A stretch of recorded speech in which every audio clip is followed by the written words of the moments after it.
പരിപ്പ് പോലെ. തങ്കം ആ എടി ഒന്നിങ്ങോട്ട് വാടി, മനുഷ്യൻ വിശന്ന് ഇടപാട് തീർന്ന് നിൽക്കുക. നീ വന്നേ ഇങ്ങോട്ട്. ദേ വരണ ഈ വിറകൊന്ന് വെട്ടി കഴിട്ടെ ക്ലീറ്റോ. എടി വിറവ് അവിടെ കിടക്കാതെ എങ്ങും പോകില്ല, പക്ഷെ എന്റെ വിശപ്പ് പോവും. ഈ മനുഷ്യൻ ഒന്നോട്ട് വിശക്കുന്നവന് ആഹാരം കൊടുക്കാതെ. ദേ വരണ്. നീ ഇങ്ങോട്ട് വന്നേ. വിറകാടി വലുത്.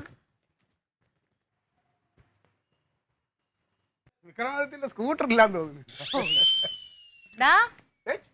കിട്ടിട്ടാ മുഖം ഒന്ന് വലിച്ചു കെട്ടണ്ട. 400 രൂപ കാര്യമുള്ളൂ, അതങ്ങ് തിരിച്ച് തരാം. ഇങ്ങനെ മുഖം കറുപ്പിക്കണം. 400 വിലയില്ലേ? ഒരു ദിവസം പെട്ടെന്നുണ്ടായാലോ 400, കഷ്ടപ്പെട്ടുണ്ടാക്കിയ 400. 400-ന്റെ വിലയുണ്ട്, അത് നീ മറന്നു വരുത്. ഈ 400 ഞാൻ കഷ്ടപ്പെട്ടുണ്ടാക്കിയിട്ട് തിരിച്ച് തന്നാ തീരുവോ പ്രശ്നം? തീരില്ല. നിർത്ത്. ഈ നാട്ടുകാരെ കേൾപ്പിച്ചാ പറയിപ്പിക്കണ്ട. കയറിപ്പോ. നാട്ടുകാരെ കൊണ്ട് പറയിപ്പിക്കുന്ന ആരാടി? നാട്ടുകാരെ കൊണ്ട് പറയിപ്പിക്കുന്ന ആരാ? നീ ഒറ്റ വരുത്തി. ഞാൻ എന്ത് ചെയ്തപ്പോ? ഞാനാ പുറത്തിറങ്ങി കിടക്കാൻ പോയെന്നേ. അവള് നിന്നെ എന്തോ ഇത് പുറത്തിറങ്ങി കിടക്കാതിരിക്കാൻ? അവൾ എന്ത് ചെയ്യുന്ന? സ്കൂളിൽ പഠിക്കാൻ വിടുമ്പോ പഠിക്കണം, അല്ല കണ്ടപ്പോ കണ്ണും മുഖം കാണിക്കാൻ വേണ്ടി ഇറങ്ങി പോരുത്. പുറത്തിറങ്ങി കിടക്കാൻ പോയെന്നേ. ആൾക്കാർ മുഴുവൻ വിളിച്ച് ചോദിക്കുക, നിന്റെ കൂടെ പുറപ്പം എന്തായി, ഒളിച്ചോടിപ്പോൾ എങ്ങനെയുണ്ട്, സുഖമായിരിക്കുന്നതൊക്കെ. അളിയാ, അത് ജോലിയും കൂലിയും ഇല്ലാത്ത കുറെ വായി നോക്കികൾ ഇങ്ങനെ പലതും പറയാം. അതൊന്നും നീ കാര്യമായിട്ട് വായി നോക്കിയാ? ഞാൻ സിറ്റി വെച്ചെടുത്തരെ കണ്ട് എവിടെ പണ്ട് പെണ്ണാലോചിച്ചെടുത്തേ. അവൻ എന്തിനറിയാമോ? ഫ്ലാറ്റ് വാങ്ങാൻ. അവനല്ല, അവന്റെ അളിയന്. എനിക്കൂടെ അളിയൻ, ചീഞ്ഞൊരു അളിയൻ. അതാണ് പ്രശ്നം. അതിന് ഞാൻ നിനക്കൊരു ഫ്ലാറ്റ് വാങ്ങിച്ചു തരാം, പൈസ വരട്ടെ അളിയാ. നീ ആ ചന്ദ്രന്റെ എത്ര മേടിച്ചു? ചന്ദ്രന്റെ 2000 രൂപ മേടിച്ചു. 2000 മേടിച്ചല്ലോ. മേടിച്ചെങ്കിൽ അത് ഞാൻ തിരിച്ചു കൊടുത്തു. നീ കിടന്ന് ബഹളം വെക്കണതിന് അമ്മാവ പ്രശ്നം എന്താണെന്ന് ഞാൻ പറയാം. ഈ വേട്ടാവളിയെ ഇന്ന് സിറ്റി വെച്ച് എവിടെ പണ്ടം കണ്ട് പെണ്ണാലോചിച്ച് ഒരു വേട്ടാവളിനെ കണ്ടു. അപ്പൊ ആ വേട്ടാവളിനെ അവിടെ വന്ന എന്തിനാന്ന് വെച്ചാൽ അവന്റെ അളിയൻ വേട്ടാവളിന് ഒരു ഫ്ലാറ്റ് മേടിച്ചു കൊടുക്കാനാണ്. ഇപ്പോ അതും പറഞ്ഞുകൊണ്ടാണ് ഈ വേട്ടാവളിയും എന്നോട് ദേഷ്യപ്പെട്ടുകൊണ്ടിരിക്കണേ.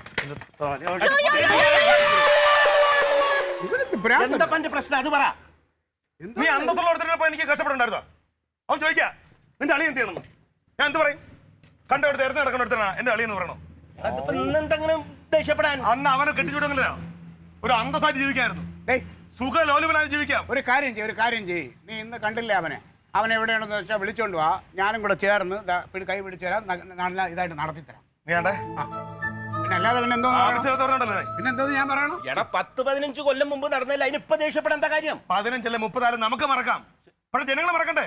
നാട്ടുകാർ മുഴുവൻ എവിടെ പോയിരിക്കാൻ പറ്റുന്നേ? ജംഗ്ഷനിൽ നിൽക്കുമ്പോൾ ആളുകൾ ചോദിക്കുക അവൾ എങ്ങനെയുണ്ട്, എങ്ങനെയുണ്ട്. നീ ഒരു അന്തസ്സുള്ളടത്തനായിരുന്നെങ്കിൽ എനിക്ക് നെഞ്ചു പിരിച്ച് പറയായിരുന്നു എന്റെ അളിയനെ ഇന്നാരാണ്, എന്റെ പെങ്ങൾ പോയെങ്കിൽ എന്താ കുഴപ്പം, അവൾ അന്തസ്സായി ജീവിക്കുന്നില്ലെന്ന്. ഇതിപ്പോ എല്ലാ ദിവസവും ചെലവിന് ഞാൻ പൈസ കൊടുക്കണം.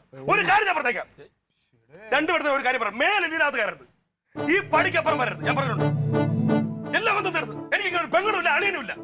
പറഞ്ഞിട്ടുണ്ട് ഇതിനകത്ത് കയറരുത്. നീ പൈസ ചോദിച്ചാൽ കണ്ണും മുടങ്ങി കാണിച്ചിട്ടുണ്ട് വരുന്നത്. ഞാൻ പറഞ്ഞിട്ടുണ്ട്.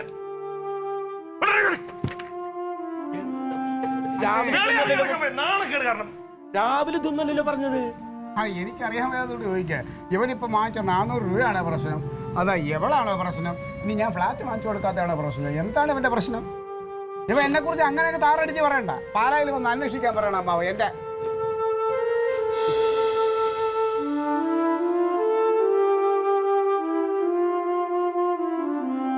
വയറ് നിറഞ്ഞിനി ചോറൊന്നും വേണ്ട. അതുപോലെ പട്ടിക്കാ പൂച്ചയ്ക്കാ കൊടുക്കും.